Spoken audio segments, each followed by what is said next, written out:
आहट सुनकर हंसती है कोपल कोपल।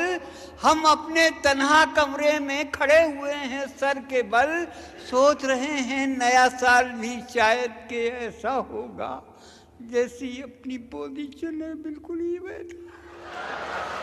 श्रीमती कुंवारी को कहेंगे मिसेस कहेंगे, सब मिस को डिस्को से खिसको निकलेगा, बुड्ढे नाचेंगे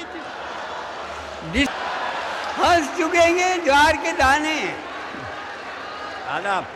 हंस चुकेंगे ज्वार के दाने, कौए मोती खाएंगे, लड़के अंगेठी तापेंगे और बुढ़े इश्क लड़ाएंगे। और ऐसा होगा तो क्या जाने कैसा होगा, क्या क्या होगा।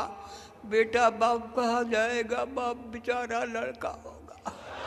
बेटा और पिछली तहजीबों को उल्टा करके लोग उछालेंगे, बाप को आवारा ठहरा कर बेटे घर से निकालेंगे।